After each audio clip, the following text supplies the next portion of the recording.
mais il est sûr. C'est-à-dire qu'il a répondu 12 fois, on les classe, bah, ça fait 12 fois, c'est 12 fois juste. Bon, après, il n'a pas résolu. Mais donc, en fait, lui, vous voyez, pour humble, bah, il sera humble naturellement, lui. Parce que lui, dans sa tête, il dira, j'en ai résolu que 12. Lui, il aura du mal à être humble. Par contre, quand il va recevoir ça, ça va être une torgnole. Parce que là, on va lui dire, bah, c'est 3. Hein. Bon. Alors, évidemment, ça c'est plutôt pour des tests de type vie ou mort. Hein. C'est-à-dire qu'en fait, l'erreur est mortelle. Donc c'est clair. Et justement, dans le domaine de l'expertise, on ne fait pas assez d'exercices de ce type. Donc moi, je vous conseille vivement, puisque c'est hors contexte, de faire un peu de Go. Jeu de Go. Alors, ce n'est pas la peine d'apprendre tout le Go, hein, mais vous pouvez faire ce qu'on appelle des exercices sous les Go. C'est très bon pour le cerveau, surtout si vous ne connaissez rien au début. Alors, les exercices de Go, je ne vais pas vous faire la promotion du Go, mais bon. Est-ce que quelqu'un joue au Go? Il y en a 2. Oula, il a levé la main avec la main gauche alors qu'il est droitier. Bon, d'accord. Bon, en tout cas, vous connaissez les règles, c'est ça l'idée. Hein. Alors, les règles, c'est quand même vraiment très simple. Alors, vous avez un global, je parle du global traditionnel, ça se joue sur 19 par 19, vous jouez sur les intersections, et il y a simplement des pierres noires et des pierres blanches. Très bien. Bon, donc, c'est un jeu qui se joue depuis des millénaires, et l'idée, en fait, c'est que vous devez encercler l'autre. Alors, soit encercler l'autre et prendre dans ses pierres, parce que les pierres sont mortes, soit encercler une région où l'autre comprend qu'il ne peut pas rentrer dedans. On ne peut pas faire plus simple. Mais quand même, vous vous rendre compte les niveaux. Qui c'est qui joue au backgammon? Enfin, jaquet, quoi. Vous connaissez? Très bien. Jeu d'échecs? Voilà, un peu plus. Bon, il faudra faire des efforts hein, dans l'expertise, il faudra faire quand même un peu plus de comme ça. Alors, pour vous rendre compte, le backgammon, en fait, ça a été torché par les ordinateurs en 1979. Le jeu d'échecs en 1997 et le Go en 2016. Oui. Bon. Donc, ceux qui pensent que le jeu d'échecs est très stratégique, bah, il y a à peu près 5% de stratégie, 95% de tactique. Pour le backgammon, ça ne touche pas le 1%. C'est pour ça que ça vous permet d'avoir des gens qui gagnent grâce au jeu. Et alors, au jeu de Go, on a ce qu'on appelle les tumego, qui ressemblent un peu à ceux qui jouent au jeu d'échecs, à des maths. Hein. Et en fait, on vous dit, par exemple, les blancs, est-ce qu'ils vivent? Et donc là, évidemment, on va avoir une erreur. Et donc, en fait, ça vous fait des situations relativement simples. C'est pas des très bons exercices. Les exercices, ceux qui font du sudoku, ils devraient arrêter rapidement, parce que ça, au niveau cérébral, ça n'aide pas beaucoup. Ça, c'est un très bon exercice. Pourquoi? Parce que c'est simple. C'est soit tu es mort, soit tu es vivant. Et donc, quand vous avez 10 exercices, vous vous dites jusqu'à où je vais. Et ça nous forme aussi pour éviter les erreurs irréversibles. C'est-à-dire qu'en fait, il vaut mieux, sur une position, dire « je ne sais pas ». Alors, pour vous rendre compte, dans les systèmes formels mathématiques, par exemple comme Apple, ça a été un des premiers systèmes qui était capable de répondre « je ne sais pas ». Avant, les calculatrices, si vous voulez, l'équivalent avec les ordinateurs, vous mettiez un calcul, ils répondaient ce qu'ils pouvaient. C'est faux. Et donc, quand on est passé en calcul formel, on a commencé à avoir les premiers ordinateurs qui ont commencé à dire « là, je ne sais pas ». Ce qui est très bon pour le chercheur, pourquoi? Parce que là, il se dit « oh là là, ça ne doit pas être super facile hein, quand même, pour qu'il réponde ça ». Donc, vous imaginez, c'est pareil, vous allez dans une encyclopédie, vous cherchez un mot et il vous dit « je ne sais pas ». Vous dites « bon, bah, c'est peut-être compliqué ». Donc, ça c'est quand même mieux que certaines définitions qu'on a dans le dictionnaire. Alors, je reprends donc ce principe-là. Au niveau donc, de l'irréversible, il faut à tout prix que votre cerveau évite les erreurs irréversibles. Alors, vous allez me dire, mais comment on fait pour s'entraîner? Ben, ça, c'est un exemple d'entraînement. Parce qu'évidemment, c'est un entraînement stratégique pour éviter de faire des erreurs irréversibles et vous rendre compte que c'est fondamental. Alors, pourquoi c'est fondamental? Parce qu'il suffit d'une erreur irréversible pour planter tout le système. Donc, vous allez me dire à quel point elles sont importantes. Alors, regardez problématiques dans le cadre juridique. Vous avez quelqu'un qui est accusé et qui est innocent. Et vous avez quelqu'un qui est accusé qui est coupable. Bon, je fais simple, hein, c'est pas une affaire, etc. Alors, qu'est-ce que vous considérez comme erreur irréversible? Le coupable? Non, c'est l'innocent. Voilà, donc c'est quelque chose qui est classique, on voit bien, ça permet de différencier les démocraties des dictatures. Hein. Voilà, en fait, les dictatures n'aiment pas ça. Et les démocraties n'aiment pas ça. Oui. Les démocraties n'aiment pas que quelqu'un qui est innocent soit finalement coupable. Enfin, coupable forcément pas. Et que, par contre, ça les dérange moins qu'un coupable finalement soit innocenté. De toute façon, heureusement, ça les dérange moins, parce que si vous comptez le nombre de vices de forme, on se doute bien que si c'est vice de forme, ça veut dire quoi? Voilà, ça veut dire cette flèche. Hein.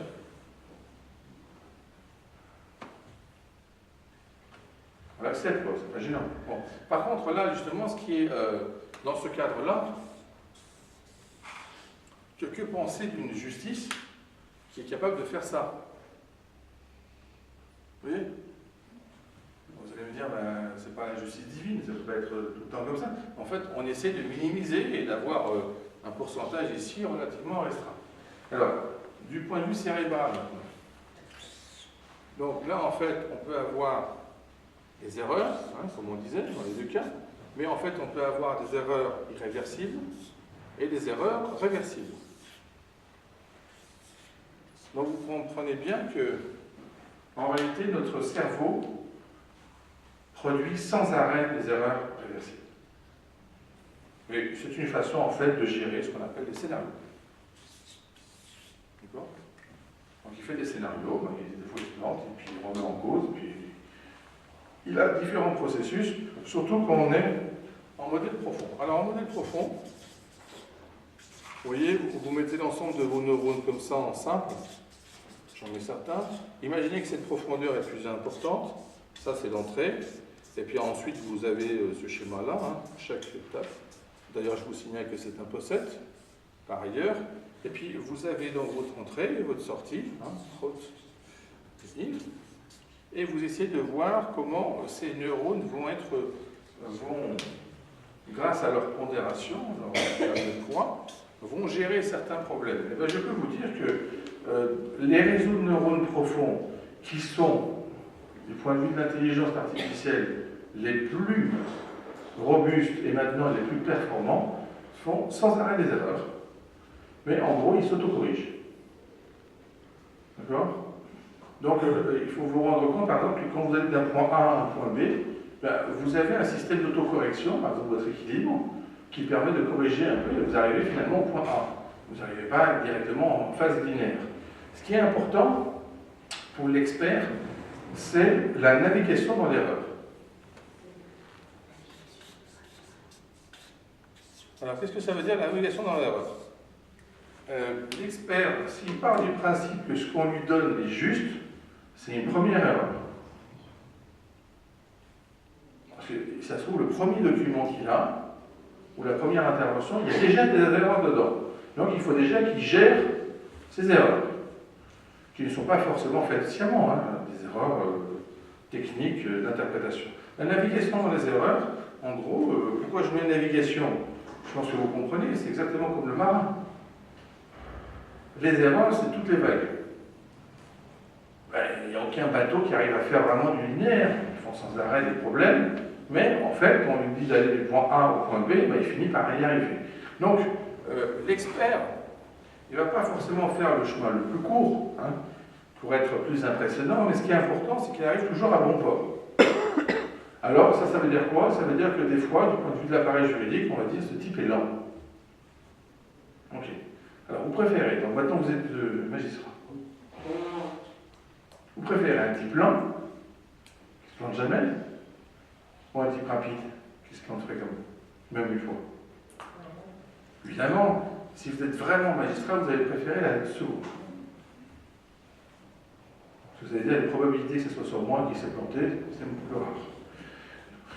Donc on adore, donc c'est ce que me disait un de mes profs en chimie, je lui disais, mais enfin monsieur, ce raisonnement est faux. Il me dit, oui, il est rapide. Et donc là, ça te tue, parce que c'est un calcul de pH. C'est vrai que c'était totalement faux, parce qu'il faisait des ordres de grandeur bien plus grands que le résultat final. Mais en fait, en gros, il savait déjà ce qu'il allait trouver. Et alors après, la discussion, c'était, vous le saviez déjà? Je dis, bien sûr. Donc en fait, il ne faisait pas de démonstration, il faisait une monstration. Voilà. Bon, donc ça arrive. Hein. Alors, la navigation dans l'erreur, c'est ce que permet de faire notre cerveau quand il a de la plasticité.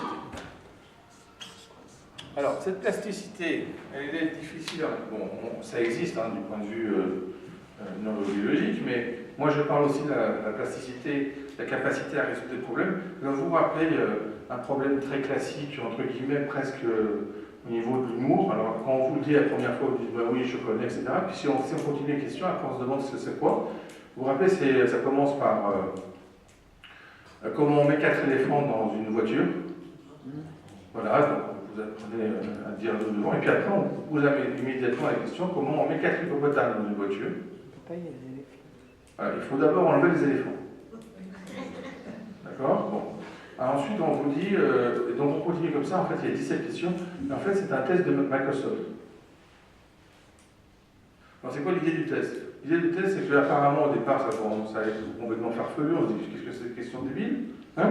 Et puis en fait, il vous mesure à partir du moment où vous répondez vrai. Donc si vous ne l'avez jamais entendu, le plus pertinent pour vous, c'est de dire, j'en sais rien, comment on met 4 éléphants dans une voiture. Très bien. Après, il vous dit 2 devant, 2 derrière. Vous vous dites, bon, bah, c'est un truc de l'absurde.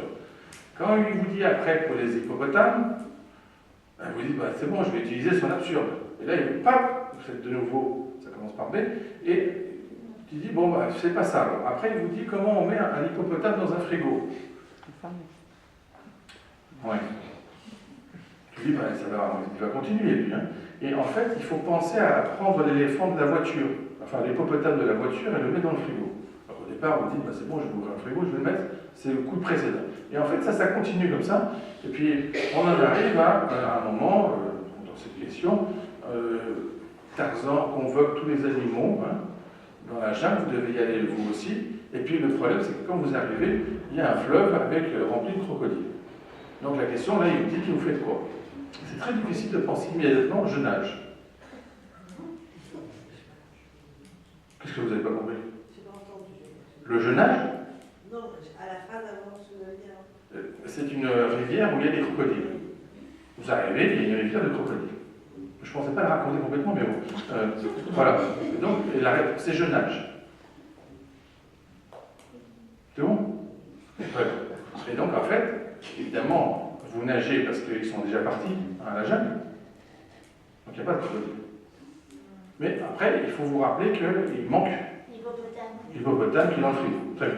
Alors, ce que j'essaie de vous dire, c'est que...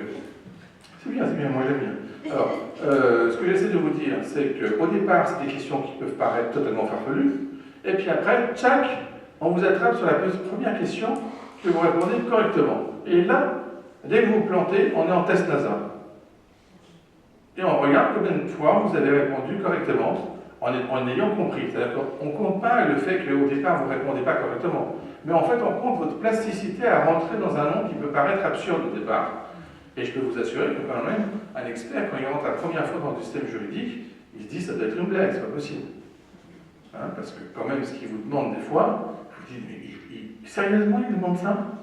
Oui, c'est la 15e fois. Très bien. Est-ce qu'ils sont au courant que ça n'a pas de sens? Oui, mais c'est comme ça. La loi. Bon, très bien. Alors, donc en fait, c'est très facile de rentrer dans ce cadre-là. Ce que j'essaie de vous dire, c'est pareil pour le jeu de mots. Il faut vous rendre compte que dès que vous rentrez dans un registre, et là ça va être le grand retour des experts, parce que pour l'instant je vous ai quand même mis en bas, parce que l'appareil juridique est en haut. Le grand retour des experts, comment s'effectue? Eh bien, votre capacité cérébrale à gérer les problèmes et les navigations d'erreurs dans un domaine où il y a quand même énormément d'incompétences logiques, c'est ce qui va vous augmenter en fait votre réseau neuronal. C'est une très bonne activité. Vous voyez? Si vous faisiez juste votre activité classique d'expert, mais expert sans être expert en tribunal, d'accord? Votre activité classique. Donc vous êtes dans la phase routine qui va aboutir à la spécialisation jusqu'à avoir un phénomène de saturation. Et puis après, en gros, vous allez dire, bon, il faudrait que je fasse autre chose dans ma vie. Enfin, rester toute ma vie comme ça. Dès que vous rentrez en expert en justice, qu'est-ce que ça veut dire? C'est que vous rentrez dans un domaine incohérent, qui a sa logique interne, qui n'a rien à voir avec la logique, et là, on vous demande de continuer à être expert. Eh bien là, ça veut dire que au niveau synaptique de votre cerveau, vous allez avoir plus de synapses qui vont être créées grâce aux demandes incohérentes. Parce qu'il va falloir vous habituer à ces nouvelles demandes, tout en restant dans votre cadre. Et en gros, c'est, vous êtes habitué par exemple à faire des croisières sur un lac, et d'un seul coup, on vous dit océan. Ben, tu dis en gros, c'est gros, c'est pareil, quoi, c'est l'eau. Oui. Bon. Alors pour se noyer dans un lac, il faut quand même réussir à le faire. Hein. Dans l'océan, c'est facile. Hein. Alors, la configuration est la suivante. La différence, du point de vue mental, c'est que si vous êtes sur terre ou sur mer, en gros, quand vous êtes dans votre spécialisation, et sans être expert, ben vous êtes sur terre. Donc sur terre, c'est très difficile de mourir en marchant. Et quand vous êtes dans l'expertise judiciaire, vous êtes en mer, où c'est très difficile de ne pas mourir noyé. Pourquoi? Parce que tout bouge, les points de référentiel ont changé. Alors, on a des réformes, ceux qui sont un peu plus anciens dans les experts, vous avez vu qu'on a des lois qui ont changé. Donc après, vous ne traduisez pas de la même façon, vous n'interprétez pas de la même façon, vous ne gérez pas de la même façon parce qu'il y a eu des changements. Donc, cette histoire de terre-mer, c'est assez intéressant parce que maintenant, réfléchissez aux marins. Vous voyez ce qu'on appelle le pied marin. Les marins, des fois, on rigole, on voit qu'ils ne marchent pas très bien sur terre. Je ne vous fais pas le symbole de l'albatros. Mais l'idée est la suivante. Vous préférez un marin qui ne marche pas très bien sur terre, ou vous préférez un piéton qui marche très bien sur terre? Eh bien, le piéton qui marche très bien sur terre, c'est l'expert dans sa profession. Il n'a pas à se remettre en cause, ça fonctionne bien. Je parle toujours d'un expert qui est compétent, d'accord, tout ça c'est... Mais en fait, ensuite, l'expert arrive dans un cadre, on lui dit, refaites ça. Vous avez passé 3 mois à faire le truc. Alors, cette différence-là nous permet de voir que, contrairement à ce qu'on pourrait penser, l'appareil juridique engendre du positif chez l'expert. Alors qu'au départ, vu l'analyse qu'on faisait, c'est pour ça que je vous dis que c'est la contre-attaque des experts, c'est qu'en fait, les experts, après leur passage dans le monde juridique, ils sont plus robustes, ils ont plus de synapses que ce qu'ils avaient avant. Alors que si vous prenez un expert normal et vous le laissez tranquille dans son domaine, il en aura de moins en moins, avec un degré de spécialisation, en limite de l'horreur, jusqu'à qu'il soit dégoûté lui-même de sa prestation. Ça arrive. Alors qu'il vaut mieux être dégoûté par les autres que par soi-même. Hein. Parce que quand vous êtes par les autres, c'est simplement une situation de conflit. Par soi-même, ça s'appelle une crise. Il faut éviter. Donc, qu'est-ce que je veux dire par là? Au départ, on a l'impression que notre cerveau, vous vous rappelez, notre cerveau ne va pas être utilisé. D'accord? On va être comme ça. Donc, maintenant, notre cerveau, parce qu'il est placé dans un cadre bizarre, il est obligé de faire certaines choses qu'il ne faisait pas avant. Ce cadre bizarre, c'est ce cadre formel, juridique, qui est considéré comme cohérent, en tout cas en France. D'ailleurs, ça fait toujours rire les experts quand ils sont experts dans différents pays, parce que là, ils se rendent compte que vraiment, la notion d'arbitraire est quand même... parce qu'il y a des pays qui considèrent que ça, c'est totalement légal, et l'autre, juste à côté, c'est totalement illégal. Donc, alors, cette configuration-là va nous permettre de dire quoi? C'est que l'évolution de l'expertise dans le monde judiciaire,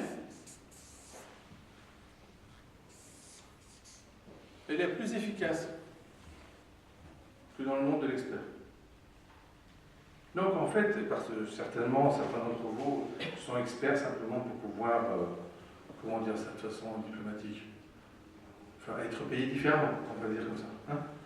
Et en réalité, ils ne se rendent pas compte que c'est une bonne façon de faire pour se remettre en cause de façon incohérente. Qu'est-ce que ça veut dire se remettre en cause de façon incohérente? Ben, c'est exactement quand vous enseignez quelque chose à vos enfants. Le fait que c'est votre enfant, il se croit tout permis. Donc vous êtes expert dans votre domaine, il dit mais papa, c'est pas comme ça. Je dis mais c'est pas vrai, j'en reviens pas. J'ai 50 types qui m'écoutent chaque fois que je parle, et j'ai mon fils qui me dit que c'est pas comme ça. Et bien ça, votre fils, là, c'est un très bon modèle de magistrat. Oui. Et vous dites, redites-le, ce que vous avez dit. Non, non, c'est pas très clair. C'est pas très clair pour qui? Pour moi. Ah bon, bah alors c'est pas très clair. Bon, moi je vais le retirer. Et vous dites, mais comment c'est possible? C'est possible parce que on rentre dans un autre jeu.